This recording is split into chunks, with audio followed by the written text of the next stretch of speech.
Welcome back, everyone, to Robots vs. Vampires. Yeah. I'm Adrian Smith, and each day we bring you a new story, one where sometimes the lines between science fiction and fantasy get a little blurry.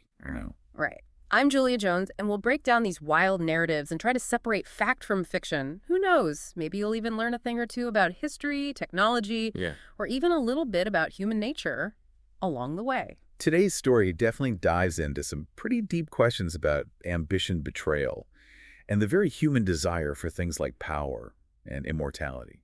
Dust and Shadows, it's called, and it takes us on quite a ride. So let's set the stage. Okay. We find ourselves in a desolate desert. Lucy Hart, an adventurer, on a quest for the legendary Serpent's tomb. This tomb holds the secret to immortality, at least according to legend. It's not just some passing curiosity for Lucy. It sounds like she's desperate for that secret, willing to risk everything for a shot at eternal life. But she's not alone. She's teamed up with a vampire archaeologist, the intriguing Dr. Thorne. This unlikely duo, the desperate adventurer and the knowledge-hungry vampire. They face a lot of challenges in their search for the tomb. Weeks they spend scouring the desert under the scorching sun, finding nothing but dust and disappointment.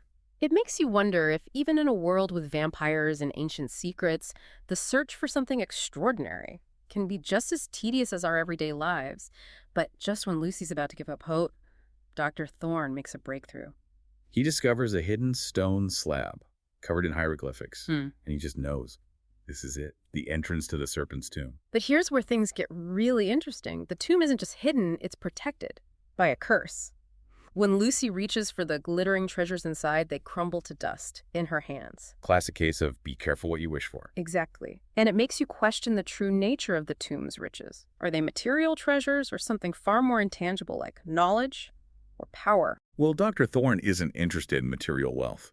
He's after something far more valuable, the ancient knowledge contained within the tomb. But as they venture deeper into the tomb, they encounter something a little more hands-on. Enter the Serpent Guardian. This isn't just some mindless beast. We're talking about a massive creature with scales that shimmer like emeralds and eyes that burn with, as the story puts it, malevolent intelligence. And this serpent is fiercely protective of the tomb's secrets. Lucy fights bravely with her crossbow, but those silver-tipped bolts, they barely scratch the creature's scales. It's a testament to the power of this ancient guardian. Thankfully, Dr. Thorne, ever the resourceful vampire, has a trick up his sleeve. Or should I say in his satchel. He whips out an ancient amulet with a pulsing green stone that seems to repel the creature, giving them a chance to escape. But this is where Dr. Thorne's true colors start to show.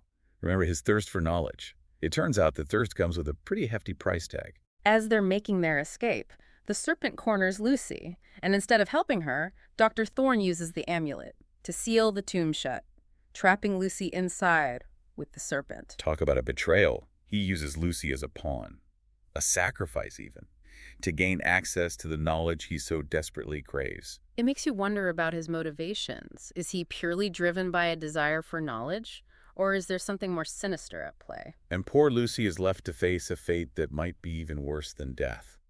The story ends with Dr. Thorne looking back at her injured ankle and uttering a chilling line. Let us say the price is yet to be fully revealed. Ooh. That sends shivers down my spine. What could he possibly mean by that? It certainly suggests that Serpent's bite wasn't just a physical attack. Right. There's something deeper, more symbolic at play here. Remember, this is a world where ancient magic is real, and the serpent is clearly more than just a savage beast. It's a guardian of ancient knowledge, and its bite could carry a curse, a transformation, or even a connection to the serpent itself. So we're left to wonder what will become of Lucy. Will she succumb to the serpent's curse, or will she find a way to escape the tomb? And what about the knowledge Dr. Thorne is so obsessed with? What secrets does it hold? And could there be a connection between Lucy's fate and the serpent itself? It's interesting that you bring up the connection between Lucy and the serpent, because the story seems to hint at a potential transformation. Yes. Imagine Lucy trapped in the tomb, starting to experience strange changes. Maybe she develops an aversion to sunlight or cravings for, Or perhaps she even starts to develop some serpentine features. Exactly. We're talking about a blurring of the lines between human and serpents. It's a classic trope in fantasy, but in this context, especially unsettling. And the fact that Dr. Thorne knowingly left her to this fate Adds another layer of creepiness to the whole situation. It makes you question the nature of power and ambition. Is the pursuit of knowledge, even ancient and potentially dangerous knowledge, worth sacrificing another person's well-being? It's a question that has haunted humanity for centuries. The story of dust and shadows, while fantastical, echoes real-world dilemmas we face even today. Think about the ethical considerations in scientific advancements. The potential for technology to be used for both good and evil.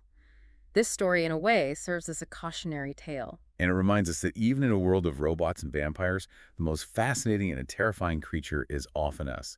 Humans with all our complexities, contradictions, and capacity for both great compassion and unimaginable cruelty. So while we ponder the fate of Lucy and the secrets Dr. Thorne seeks, it's worth reflecting on our own values and the choices we make in our pursuit of knowledge, power, or even just a sense of purpose. Because sometimes the most valuable lessons are found not in the answers, but in the questions these stories provoke. Absolutely. And speaking of questions, there's one that's been lingering in my mind. We focus so much on the dangers within the tomb, but what about the world outside? You're right. What if the knowledge Dr. Thorne seeks has implications that reach far beyond those dusty walls? What if this ancient knowledge could disrupt the balance of power in this world? What if it holds the key to controlling vampires, or even creating more of them? Or what if it grants powers beyond immortality? Unimaginable abilities that could reshape the entire landscape of this world. Now we're talking. We're moving from a personal story of betrayal and survival to something with much larger stakes. It becomes a story about the battle for the future of this world. A world where robots and vampires, magic and technology are already on a collision course. And that collision course is what makes this story so compelling. On the one hand, you have the ancient magic represented by the Serpent and the potential transformation of Lucy, and on the other, you have Dr. Thorne, a vampire who we might assume embraces a more scientific, rational approach to the world. That's a great point. It's almost like these two forces, magic and technology, are vying for dominance in this world. And it makes you wonder, could Lucy, trapped within the tomb, actually hold the key to stopping Dr. Thorne from unleashing this dangerous knowledge upon the world? It's an intriguing thought. Could her connection to the Serpent, her potential transformation, give her a unique power that even Dr. Thorne in all his vampire wisdom underestimates? Absolutely. It turns the whole narrative on its head. The victim becomes the unexpected hero, fighting not just for her own survival, but for the fate of everyone outside the tomb. A classic underdog story with a fantastical serpentine twist. Exactly. And it leaves us with a glimmer of hope, a sense of possibility, even in the face of such darkness. This idea of unexpected heroes and unforeseen consequences reminds me of something you mentioned earlier. We often think of knowledge as inherently good, but this story highlights the fact that knowledge can be dangerous, even destructive if it falls into the wrong hands. It's a powerful message, and one that resonates with a lot of the science fiction we see today.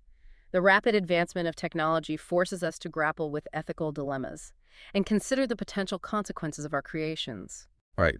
Dust and Shadows serves as a cautionary tale, reminding us that even in a world of robots and vampires, the most fascinating and terrifying creature is often us, humans, with all our complexities and capacity for both good and evil. And on that note, as we wrap up our exploration of Dust and Shadows, we're left with a lingering sense of unease, a thirst for answers, and a whole lot of what ifs. But that's what keeps us coming back for more, right? The desire to explore these fantastical worlds, to grapple with complex questions, and to see how these stories ultimately unfold. And who knows, maybe someday we'll revisit this world and find out what became of Lucy Dr. Thorne and the ancient knowledge that threatens to change everything. Until then, keep those imaginations firing, folks. And remember, if you enjoyed this thrilling tale, be sure to rate, follow, and share Robots vs. Vampires with your fellow adventurers. We'll be back tomorrow with another mind-bending story that will take you to the edges of reality and beyond. Until then, stay curious, stay engaged, and keep that spark of wonder alive.